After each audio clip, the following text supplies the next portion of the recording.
Salut les cinéphiles, aujourd'hui je vais vous parler de Star Wars, les derniers Jedi.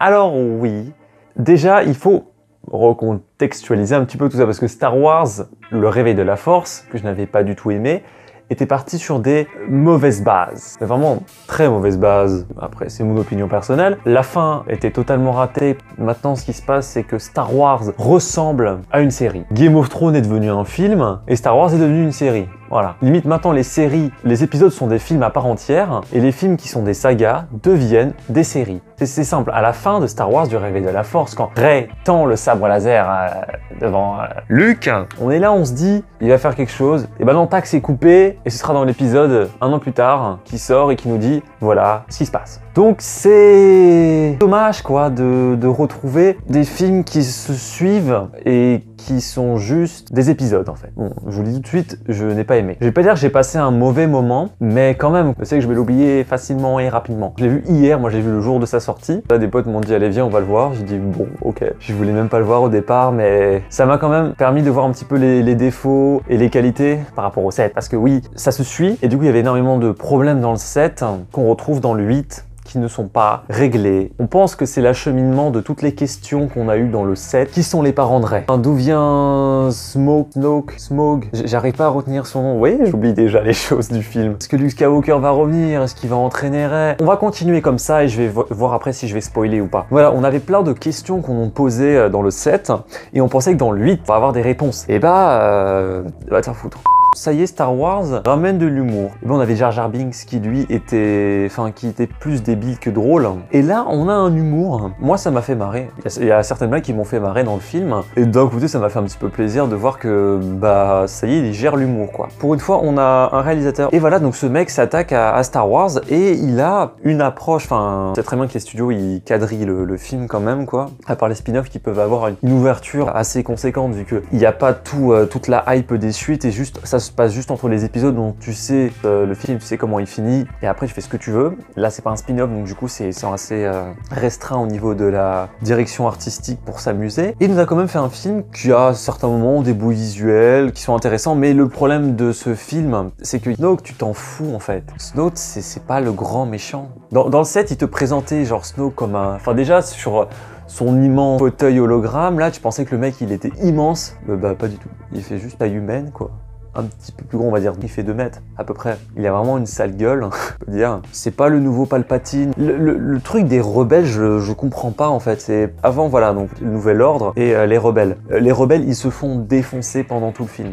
Ils perdent des gens, ils en perdent énormément. Ils galèrent les rebelles comme ils galéraient avant, mais là, franchement, avant, t'avais des pertes, tu t'en foutais un petit peu, ouais, on a gagné. Et là, la petite larme à l'œil, quoi, qui dit merde, on a perdu du monde, ils sont tous morts. Même si on a gagné. À la fin du 7, t'es exactement au même point que dans le 7 à la fin. Il dit allez on va faire la rébellion et buter le nouvel empire.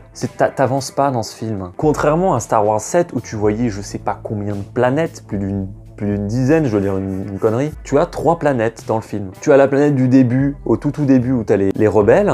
Après t'as juste la planète, t'as Luke. Et après encore une autre planète où il y a des rebelles. Tu as 3 planètes. Et ça faisait bizarre parce que contrairement à Star Wars 7 qui charcutait pour qu'on voit le plus de planètes possible, le plus de choses possibles, là on a que 3 planètes. Donc on a le temps de voir un petit peu le style, etc. Ce qu'on a à l'image. T'avais beau prendre ton temps, tu te faisais un peu chier quoi. Je me suis fait chier pendant la séance. Et le problème avec Star Wars, c'est que maintenant, il n'y a plus la hype d'avant. J'ai l'impression que beaucoup de gens sont quand même fans, mais à la fin, les gens ont applaudi. Ça, je ne comprends pas. Il y a personne, il n'y a pas le réalisateur qui est là. Ils applaudissent dans un cinéma. Bon, après, si vous voulez applaudir, allez-y les gars. Le problème des films de SF, que je trouve, c'est qu'il y a tellement de choses qui peuvent se régler facilement, alors que les personnages ne font rien pour que ça s'améliore. Ils attendent des plombes pour enfin faire quelque chose. Bon, après avoir dit ça, on va passer à la partie...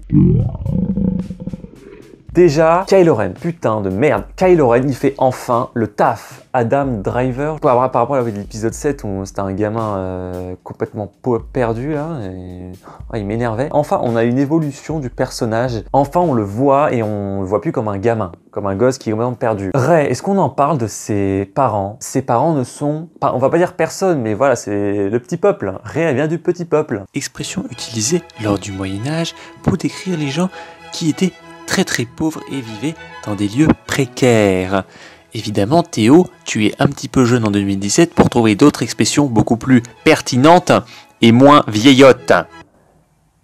Donc la théorie que son père était Obi-Wan Kenobi ou je sais pas quoi, pas du tout, c'est-à-dire que tout le monde peut être touché par la force. Et ça offre plein de possibilités différentes. Tu peux avoir n'importe qui peut embrasser la force, comme le côté obscur, mais qui du coup peut devenir, tout le monde peut devenir un Jedi. Bon, pas vraiment tout le monde, mais pas réservé à une élite, parce que sinon, ils se reproduiraient qu'entre eux et ce serait des ch'tis, des dédicaces aux ch'tis, qu'ils ont amené qui est bien. Par contre, il y a un problème avec la force du côté obscur. Enfin, il y a un moment, il y a Snoke, le grand méchant avec la gueule dégueu, il contrôle la force alors que c'est un hologramme. À un moment, quand t'as les rebelles qui détruisent le bombardier, ah ouais, avec la scène où genre à chaque fois il reste un seul bombardier, enfin ils se font tous dégommer, il en reste un seul. Tu sais très bien qu'il va en rester un seul, tu sais très bien qu'il va galérer, ça va mettre énormément de temps à se faire, mais il va réussir à détruire le vaisseau. Mais il faut que tout le monde meure pour pouvoir y arriver, mais c'est pas grave parce qu'à la fin ils auront gagné. Et donc t'as Snoke qui arrive en hologramme et qui engueule le mec, et tout d'un coup il le traîne par terre. Et normalement tu peux pas, à aucun moment, si t'es un hologramme et tu contrôles la force, tu peux pas faire ça. Je trouvais que ça avait pas sa place, c'était beaucoup trop gros. Quand du coup on voyait la scène de Kylo Ren qui était dans son vaisseau, qui était prêt à tirer, t'avais Leia qui regardait comme ça, qui était en panique, et on a Kylo Ren, bon finalement il tire pas, évidemment, parce qu'il a déjà tué son père, il va pas tuer sa mère en plus, parce que ça le ronge d'avoir tué son père. Et bon, il y a les deux vaisseaux qui l'accompagnent qui tirent, donc c'est sur la plateforme du vaisseau spatial, et donc ça tire, et t'as Leia, tac, elle est aspirée dehors, tu vois que des miettes autour d'elle, alors qu'il y avait je sais pas combien de personnes avec elle, et c'est la seule qui est entière. Aucun impact. Et elle est comme ça, en lévitation. La scène est belle. Elle avance dans l'espace, elle se transporte avec la force, elle vole et tout, jusqu'à une porte où ils ouvrent et ils la récupèrent et tout. Cette scène, j'ai trouvé un peu too much. Waouh, c'est une Skywalker. Et en même temps, tu dis, c'est chelou. Tu dis, mais attends, si la nana, elle a un pouvoir comme ça, carrément, elle peut se déplacer dans l'espace, donnez-lui un sable laser. Donnez-lui un sable laser, je suis désolé. En parallèle avec Rey, qui elle sort de nulle part, qui est hyper badass, qui arrive à se battre contre Kylo Ren et qui le défonce. En plus, il y a Snoke qui lui fait la réflexion à un moment et il dit « Ouais, tu t'es fait battre par une gamine qui sort du trou du cul du monde et retire-moi ce casque ridicule que t'as sur la tête. » Vous êtes le maillon faible, au revoir. Ça y est, il abandonne enfin son casque, qui lui sert strictement à rien.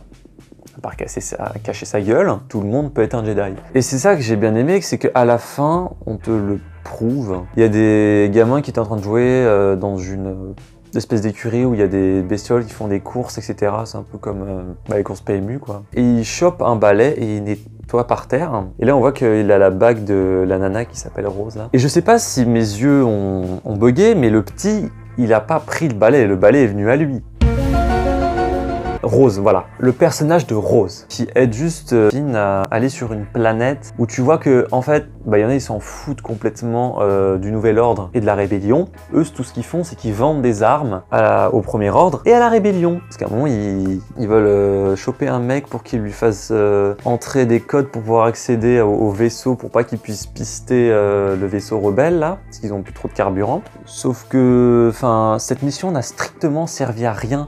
Parce qu'ils trouvent le mec qu'ils devaient trouver, ils le voient, mais ils peuvent pas, ils sont envoyés en prison. Et comme par magie, ils tombent sur Benicio del Toro, un acteur que j'aime bien, qui est un voleur, et comme par hasard, il tombe dans sa cellule, comme par hasard, il parle d'un plan, comme par hasard, le mec se réveille, comme par hasard, il ouvre la porte, il ouvre tout, comme par hasard, ce mec a des codes du Premier Ordre, comme par hasard, il les aide, alors que la mission... pourquoi ils ont pas de base cherché ce mec-là au lieu de trouver l'autre? Cette mission n'a strictement servi à rien vu qu'il tombe sur un mec qui sait tout faire. Pour du fric. Par contre, on en parle de la supérieure de Finn, celle Capitaine Plasma, celle qui est toute en chrome. J'avais vu des interviews de l'actrice qui parlait du personnage. La voix, que dalle. Parce que, quand elle en parlait, elle avait vraiment l'air contente et tout de tourner dans le film. Mais qu'est-ce qu'on s'en fout, quoi. Moi, j'aimerais pas m'en foutre vu que elle disait que c'est un personnage féminin fort, moi j'ai dit bon, avoir de l'importance. Bon, dans le 7, on la voyait un petit peu, je me dis dans le 8, on va bien la voir et tout, en plus on la voyait dans la bande-annonce. Elle meurt, mais d'une façon naze. Parce qu'il y a beaucoup, ouais, il y a beaucoup de personnages qui meurent dans ce film quand même. Hein. Après Han Solo, bah on a Luke qui meurt, ouais, du coup, la scène de baston. C'est ça que j'ai pas compris, c'est qu'ils détruisent le vaisseau, et enfin, tu vois le vaisseau en train de se faire détruire, et tout d'un coup, enfin, il se cache dans la base rebelle, il ferme les portes, et t'as une armée entière qui arrive. Sachant qu'il y a le vaisseau qui se faisait détruire il y a 2 secondes. Comment ils ont eu le temps de charger tout ce matos, surtout une mini-étoile noire, comment ils ont eu le temps de charger tout ce matos et atterrir sur la planète pour livrer une bataille finale, quoi. C'était pas logique. Surtout qu'avant ça, on avait l'autre qui était dans le vaisseau, qui était censé le piloter pour que les autres en navette de secours puissent se barrer. Sauf que la nana, elle dit ouais, il faut quelqu'un pour piloter. Tu la vois, elle est sur le pont, comme ça, elle les regarde, elle est là. Alors que ce qu'elle fait juste après, c'est qu'elle prend les commandes, elle va en vitesse lumière, elle fonce sur le vaisseau, ce qui le fait exploser, qui le traverse, elle le détruit complètement. Pourquoi t'as pas fait ça avant? Au lieu de les regarder se faire tuer, quoi. C'est pas logique. Elle le dit en plus, je vais piloter le vaisseau, alors qu'elle reste 20 minutes plantée devant la fenêtre à les regarder se faire tuer. T'as une réponse, toi? Ah non, tu vas taper une sieste.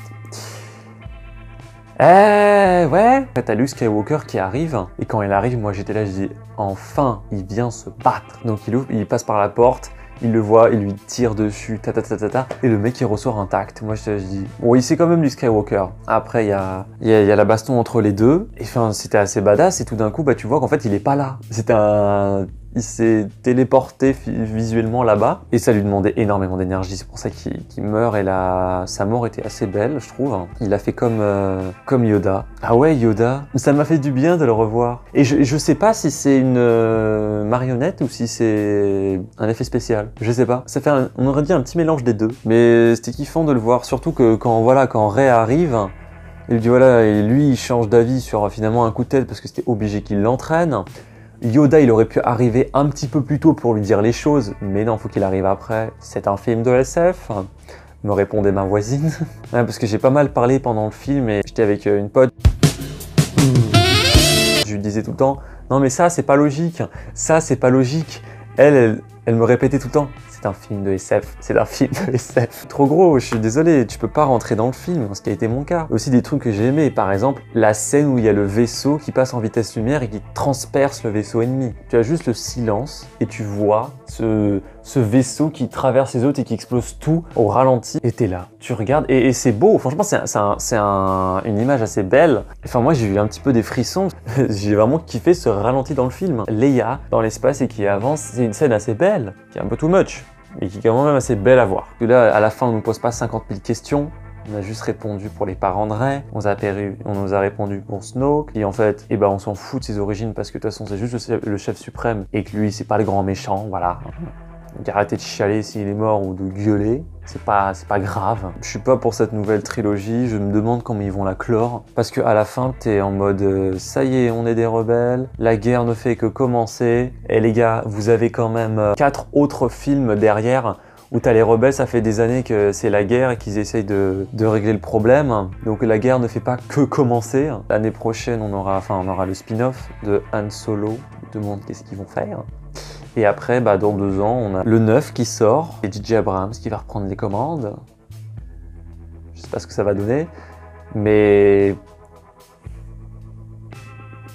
ils vont sûrement soit se faire défoncer, mais j'en ai pas l'impression. Enfin, je sais pas sur quoi ils vont partir. Vu que Carrie Fisher n'est plus là, je l'aimais beaucoup. Elle a apporté quelque chose vraiment à la saga. Ils ont tué pratiquement tous les anciens. Il reste qu'une seule personne, c'est Chewbacca. Sauf que Chewbacca, il est pas très charismatique. Hein. Et il sert à rien. Il fait que piloter le vaisseau, là. Voilà, désolé de cette après-séance qui était un petit peu fouillis-fouilla. Hein, parce que j'avais peur de... Je l'ai vu hier et j'avais peur d'oublier le film parce que je sais très bien que je commence déjà à l'oublier. J'oubliais plein de trucs à dire, sûrement. En tant que suite, ça règle certains problèmes. Mais il y a quand même toujours, voilà, des erreurs et des trucs incompréhensibles. À un moment, quand ils disent c'est la seule entrée et la seule sortie quand ils sont bloqués avec la grande porte en métal, et que t'as Luke qui arrive par derrière de nulle part. Comment il est arrivé, sachant que c'est un hologramme? Après, ils ressortent, ils disent ouais, c'est par là qu'ils sont arrivés. Mais sachant que Luke est un hologramme, il est pas arrivé par derrière. C'est la fin de cette appréciation, j'espère que la vidéo t'aura plu et que tu es plus ou moins d'accord avec moi. Si tu as quelque chose à dire, à rajouter, à critiquer, à dire que tu n'es pas d'accord, tu peux le dire en commentaire. J'y répondrai, hein, et à vos commentaires constructifs, s'ils le sont évidemment. Et je vous dis à une prochaine sur la chaîne.